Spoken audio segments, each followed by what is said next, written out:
Ya, markas militer Iran terbakar pasca diserang bom oleh tentara Amerika Serikat.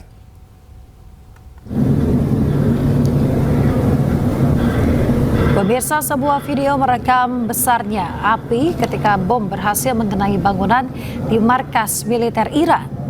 Narasi dari sumber video tersebut menyampaikan bahwa setidaknya 500 misil ditujukan ke markas Iran. Lokasi dan waktu penyerangan tidak bisa dikonfirmasi secara independen.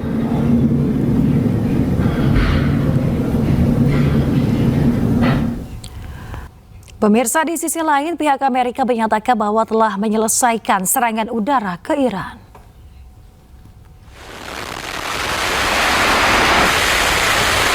Ya, hal ini disampaikan pihak Amerika Serikat bahwa untuk pertama kalinya serangan udara. Lusinan rudal dilepaskan dengan menyerang militer pertahanan udara Iran, radar laut Iran, dan fasilitas Iran lainnya. Serangan juga menargetkan pusat misil, pusat drone, dan kapal-kapal kecil Iran.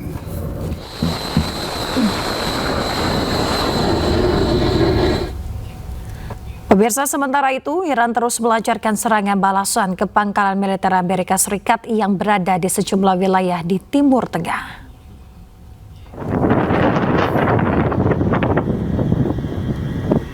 Ya, bisa 3 rudal balistik Iran menghantam sistem rudal darat milik Amerika Serikat yang berada di Kuwait.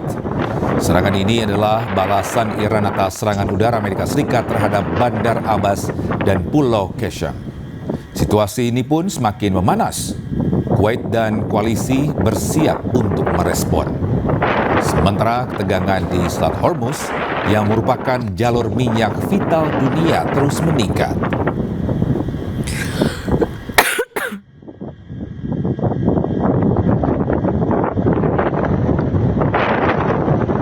Ya, serangkaian serangan Amerika Serikat dan Iran selama beberapa hari belakangan kembali memanas. Akibatnya, Garda Revolusi Iran menutup lagi Selat Hormuz.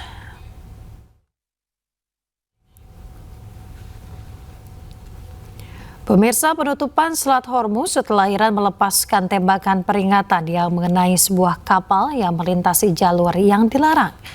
Garda Revolusi Iran menyebut Selat Hormuz akan tetap ditutup hingga berakhirnya campur tangan Amerika Serikat di Iran. Amerika dilaporkan terus melancarkan serangan ke lebih dari 300 target selama 3 malam.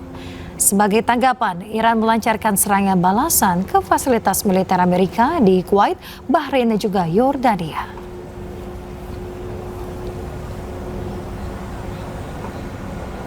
Pemirsa, pejuang Houthi di Yaman menembakkan sejumlah rudal ke Arab Saudi. Ya, aksi ini merupakan balasan atas serangan jet tempur Arab Saudi ke bandara udara di Sana'a, Yaman.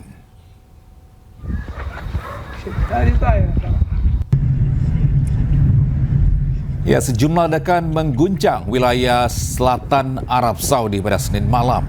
Serangan ini bahkan diduga kuat telah menghancurkan sebuah kilang minyak di Arab Saudi. Serangan ini menghancurkan gencatan senjata yang sudah berlangsung selama 4 tahun. Juru bicara militer Houthi, Yahya Sari, ini mengatakan mereka menargetkan bandara internasional di wilayah Abda, Arab Saudi Selatan.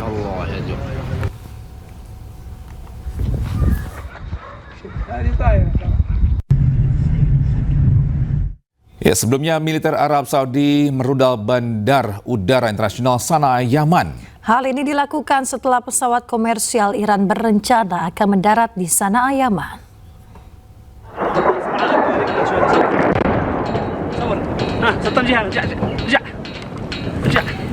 Ya, pemirsa, sejumlah ledakan terjadi di Bandar Udara Internasional Sana'a di Yaman. Sejumlah pesawat jet tempur Arab Saudi diketahui melepaskan sejumlah tembakan ke bandara yang dikuasai Houthi tersebut. Pemerintah Yaman yang didukung Arab Saudi mengklaim bertanggung jawab atas serangan terhadap bandar udara Sana'a. Serangan ini terjadi setelah mereka ingin mencegah pesawat Iran yang mendarat. Pesawat ini diketahui membawa delegasi Yaman yang pergi ke Teheran untuk menghadiri pemakaman pemimpin tertinggi Iran, Ali Khamenei.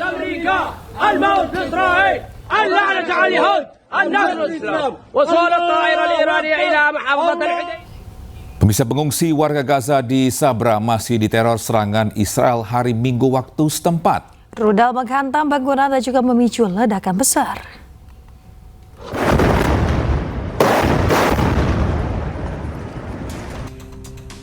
Setelah memperingatkan warga untuk segera mengungsi, militer Israel melancarkan serangan udara ke lingkungan Sabra di kota Gaza pada hari Minggu waktu setempat.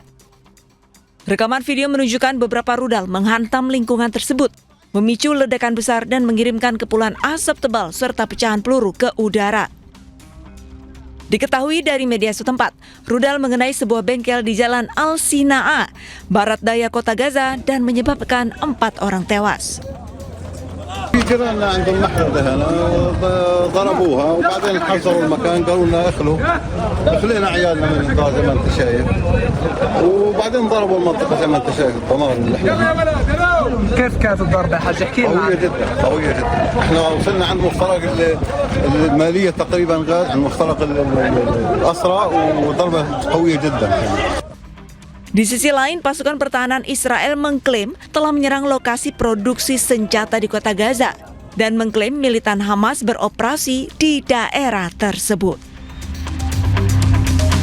Ya, terima kasih masih bersama kami di iNewsroom Pagi. Pemirsa, untuk pertama kalinya, militer Amerika Serikat menggunakan drone laut untuk menyerang Iran. Serangan drone laut Saronic Corsair menargetkan kapal selam Iran di pelabuhan Bandar Abbas.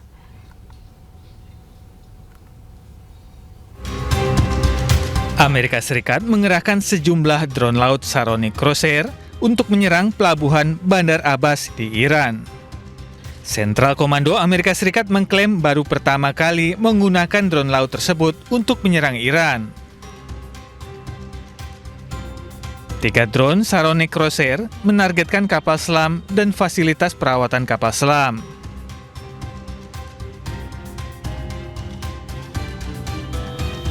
Drone laut bertenaga diesel sepanjang 24 kaki ini diproduksi Saronic Technologies yang berbasis di Texas, Amerika Serikat. Pada Juni 2026 lalu, drone laut ini pernah berjasa menyelamatkan 2 pilot helikopter Apache Amerika Serikat yang jatuh di Teluk Persia. Ya, pemirsa, pasca ditetapkan sebagai tersangka Sabtu lalu, keberadaan mantan Jampitsus Febri Ardiansyah tidak diketahui. Ya, namun Kejagung pastikan Febri masih di Indonesia dan dalam pengawasan penyidik.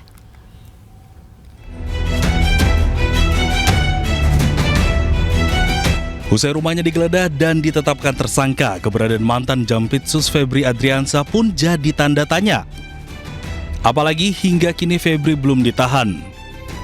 Namun Kepala Pusat Penerangan Hukum Kejaksaan Agung Anang Supriyatna memastikan Febri berada di Indonesia. Dan terkait dengan yang disampaikan terkait dengan inisial FA itu, yang jelas yang bersangkutan masih ada di Indonesia, tidak keluar negeri dan kooperatif dan dalam pantauan penyidik.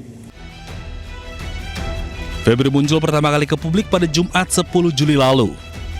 Dengan percaya diri, Febri memastikan dirinya masih menjabat sebagai Jampitsus dan masih menangani sejumlah kasus, salah satunya makan bergizi gratis. Febri juga membantah memiliki keterkaitan bisnis dengan kafe yang digeledah polisi. Febri pun membantah uang yang berada di rumahnya disentul miliknya. Namun, sehari setelah pernyataannya, Kejagung mengumumkan Febri mundur dari jabatannya sebagai Jampitsus. Di hari yang sama, polisi menetapkan Febri sebagai tersangka. Ia diduga terlibat kasus korupsi dan pencucian uang terkait batu bara PLTU, Asabri, dan Krakatau Steel. Usai ditetapkan sebagai tersangka, Febri tak lagi muncul di publik. Tim Liputan iNews melaporkan.